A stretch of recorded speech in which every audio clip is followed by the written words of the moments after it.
Baik, untuk Anda yang sudah jadi dosen atau yang baru bercita-cita, ada aturan main baru yang penting banget diketahui.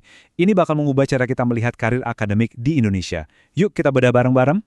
Jadi, intinya apa sih yang berubah? Ini pertanyaan kunci loh, karena ini bukan sekedar aturan di atas kertas, tapi benar-benar merombak cara kita memandang profesi dosen dari A sampai Z. Nah, ini dia nih biang keladinya, Permendikti-Saintek nomor 52. Anggap saja ini semacam buku panduan baru yang super lengkap. Semuanya diatur di sini, mulai dari siapa itu dosen, gimana jenjang karirnya, sampai hak dan kewajibannya. Oke, dalam beberapa menit ke depan, kita akan lewati 5 babak penting. Pertama, kita lihat gambaran besarnya. Kedua, siapa sih dosen modern itu? Ketiga, gimana peta jalur karirnya? Keempat, apa aja tugas dan sertifikasinya? Dan terakhir, kita tutup dengan yang paling fundamental, yaitu kode etiknya. Yuk, kita mulai dari dasarnya dulu. Apa sih fondasi utama yang dibangun oleh peraturan baru ini? Oke, dari gambaran besar, sekarang kita zoom in lebih dalam. Siapa sebenarnya sosok dosen yang didefinisikan dalam aturan ini? Apa saja syaratnya? Pertama, ada pembeda yang paling dasar, dosen tetap dan dosen tidak tetap. Bedanya jelas banget. Dosen tetap itu ibaratnya pemain inti, kerja penuh waktu, beban minimalnya 12 SKS, dan rencana tridharmanya jelas. Nah, status ini jadi penentu segalanya ke depan.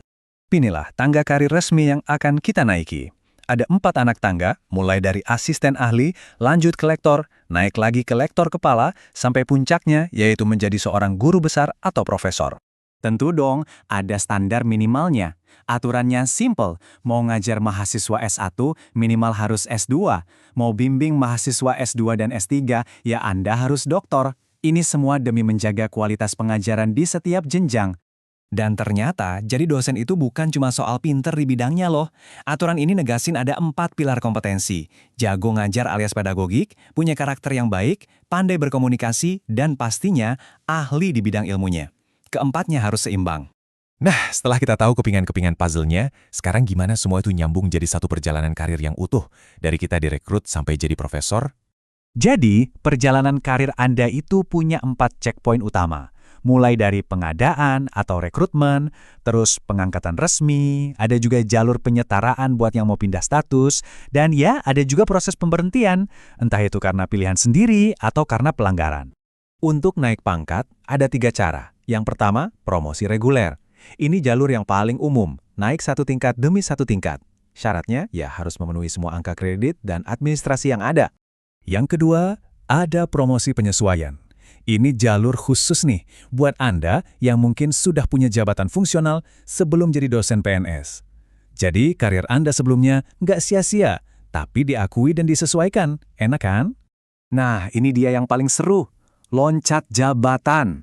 Ini ibaratnya jalur tol buat dosen-dosen yang prestasinya luar biasa.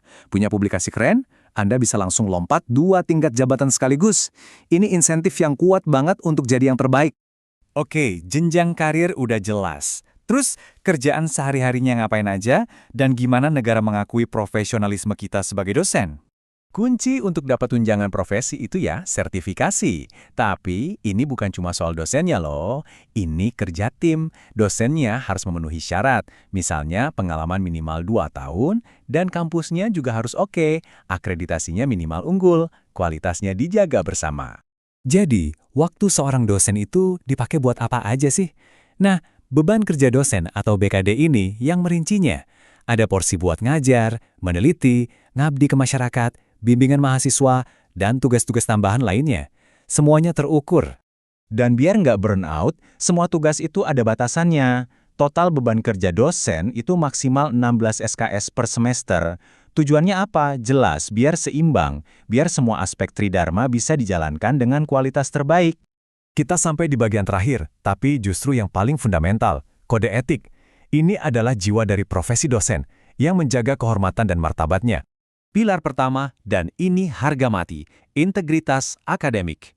Artinya, anti plagiarisme, anti contek-mencontek, dan jujur dalam riset.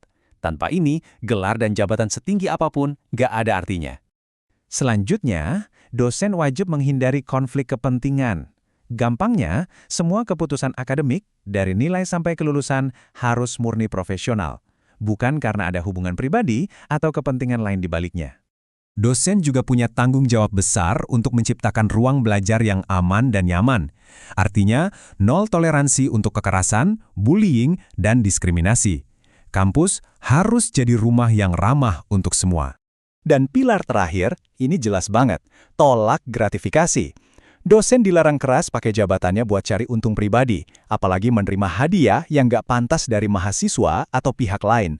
Profesionalisme itu nomor 1. Jadi peta jalannya udah dibentangkan dengan sangat jelas di depan mata kita. Cetak birunya udah ada di tangan. Nah, pertanyaannya sekarang kembali ke Anda, para insan akademik hebat di seluruh Indonesia. Strategi apa yang akan Anda rancang untuk membangun karir yang gemilang di atas fondasi baru ini?